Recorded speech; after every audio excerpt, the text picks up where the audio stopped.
Hola, me presento, yo soy Javier Josué Padilla Tobal, soy el tercer cuatrimestre de Contabilidad y Finanzas y voy a exponer sobre todo lo visto durante el segundo parcial en la materia de comprensión lectora. En primer lugar, hablaré sobre la lectura de los niveles de inferencial crítico e interpretativo crítico. Esta parte se basa en que con la experiencia que vayamos obteniendo durante nuestra vida, adquirimos conocimiento y con este conocimiento adquirimos la facilidad de entender y comprender lo que se nos presenta durante toda nuestra vida. Después vemos los niveles de inferencial crítico e interpretativo crítico. Para empezar, el nivel inferencial cuenta de varias fases. La que es antes de lectura, establecer un propósito, es decir, por qué lo voy a leer. Después, la revisión preliminar, ver si realmente me va a servir este texto para mi propósito en específico. Y después planificar nuestros tiempos o básicamente si ese es el único texto que me va a servir o tengo que buscar algo más. Y después, durante la lectura, analizar según el propósito. En este caso es ir buscando la respuesta a nuestra incógnita que fue planteada durante nuestro propósito. Después, interconectar información. Eso quiere decir que conforme vayamos leyendo, ir sacando unas conclusiones o ir uniendo los hilos para tener una idea más clara y lógica. Después de la lectura, reflexionar, releer y recordar. Eso es básicamente adquirir el conocimiento. Después nos vamos con las fases de niveles del pensamiento crítico, que este se basa en tres, que es el literal, el inferencial, el crítico, que esto se basa básicamente en adquirir conocimiento y la comprensión profunda de un texto, en el cual el literal es la percepción, observación, discriminación, la identificación, el emparejamiento y la secuencia u ordenamiento. Eso es básicamente para adquirir un conocimiento. El nivel inferencial es para inferir, comparar, categorizar, describir, analizar, indicar, causa y efecto, interpretar, resumir y sintetizar. Esto es básicamente para poder compararlo con lo que ya tenemos de conocimiento o con la experiencia ya otorgada, poder sacar unas conclusiones más básicas para el nivel crítico, que son el debate y la evaluación. Que eso es básicamente para tener una idea de que el conocimiento que adquirimos nos va a servir, lo podemos utilizar o simplemente si hay alguna otra mejor opción para poder adquirir este conocimiento. Les vamos con la decodificación, que es un proceso que nos permite descifrar códigos.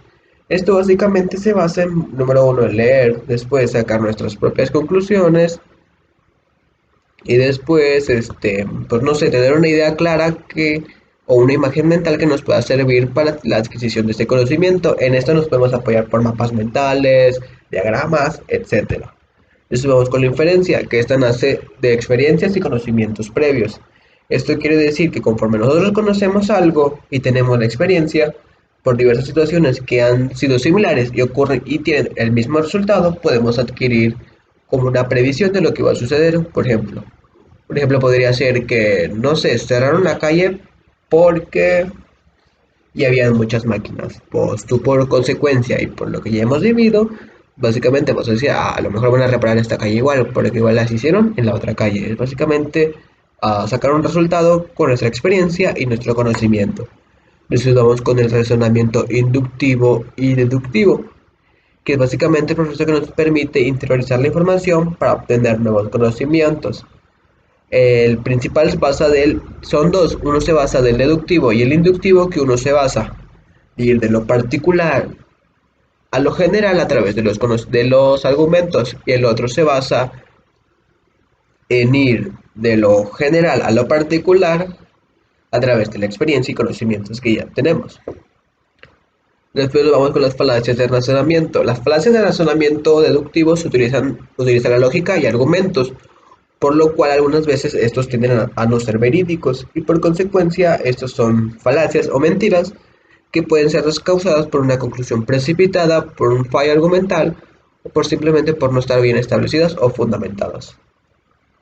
Entonces vamos con la adquisición de conocimiento. Cuando adquirimos conocimiento es necesario que aprendamos a que estos se basan en tres características específicas, los cuales son pues la decodificación selectiva, la combinación selectiva y la comparación selectiva. La primera consiste en identificar y decodificar las palabras para obtener su significado. La segunda sirve en poder relacionar las palabras por oraciones para obtener el significado. Y la última es la comparación, que permite la comparación de las ideas, oraciones o palabras para obtener su significado. Después viene lo que es el discernimiento. El discernimiento es básicamente distinguir algo de otra cosa señalando las diferencias que hay entre ellas. Para proseguir hablaré sobre el análisis inferencial e interpretativo para elaborar ensayos. En primer lugar, para elaborar nuestro reporte tenemos que tener en cuenta lo siguiente. Nuestro ensayo debe tener una introducción, que en esta se presentan el contenido del libro o del texto que vayamos a leer, así como datos del autor. Después tendremos que elaborar una guía o organización de la lectura. En estos pueden ser más o menos cómo la vamos a organizar y qué estructura va a tener de acuerdo a la decodificación y el objetivo que tenga el autor. Después tendremos que hacer una conclusión donde tengamos en cuenta los razonamientos que puso el autor, los razonamientos que sean falsos y representar las diferentes temáticas que se presentan. Además de que tenemos que cuidar nuestra redacción, nuestra ortografía y el vocabulario.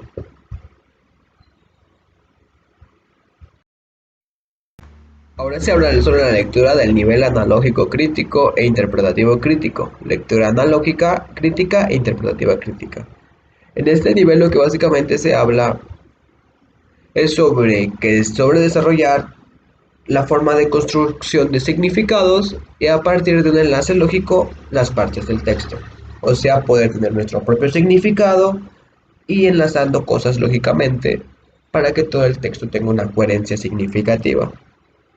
Después hablaremos sobre la aplicación del pensamiento analógico, la cual es la aplicación del pensamiento analógico, se basa en vincular lo que decodificamos el texto, infiriéndolo con el contenido extraído de otro texto, extraído de la realidad actual o de un contexto de épocas pasadas para dar como resultado un nuevo conocimiento.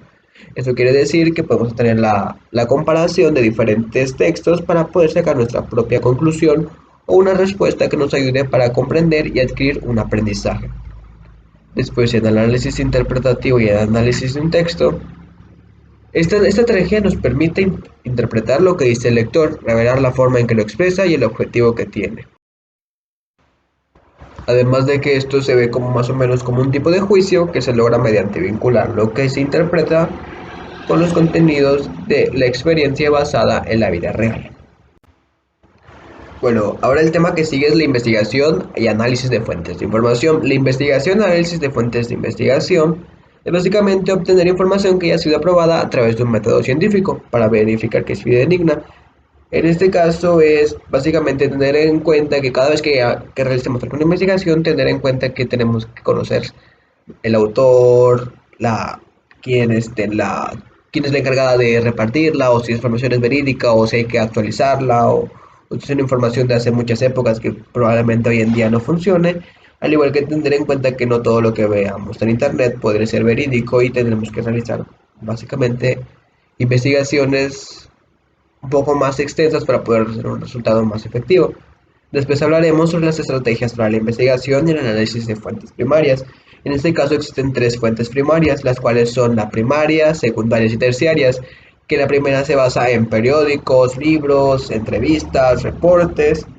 Las fuentes secundarias son como los libros de texto, las bibliografías, las enciclopedias, que estas son las que confrontan las informaciones de las fuentes primarias, las analizan y las interpretan. Después venimos viendo lo que son las fuentes terciarias, las cuales son como guías, estadísticas, manuales e instrucciones, que son las que se seleccionan y coleccionan y se clasifican de las fuentes primarias y secundarias. Después empezamos con la tipología de fuentes de información, que las fuentes de información pueden ser bibliográficas, que son como ensayos, manuales, manuscritos. De ahí nos brincamos para las hemonográficas, que pueden ser como anuarios, diarios, revistas. Y los impresos, que pueden ser como los folletos o los carteles. Y de ahí nos vamos para las cartográficas, que pueden ser los mapas y los planos. Después nos vamos con las iconográficas, que pueden ser como artísticas, científicas, educativas, que estas se basan básicamente en diagramas, esquemas, fotografías. Y de ahí nos vamos a las archivológicas, que son públicas o privadas, que pueden ser como registros de población o documentos oficiales. Después vamos por las orales, que pueden ser como funcionarios, gloseros, cronistas. Y por penúltima podemos decir que son las videográficas, que son como programas de TV, videogramas, películas, que en estas pueden ser las noticias, entrevistas, conferencias. Y en eso vemos con la audiográfica, que puede ser como programas radiofónicos, la radio es uno de ellos. Y las que son actualmente, las que por lo menos yo utilizo más, que son las electrónicas, que pueden ser como sitios web, libros digitales, blogs, que el correo electrónico y revistas digitales, que son básicamente las que se utilizan más hoy en día. Esto ha sido todo y me despido y muchas gracias por ver este video.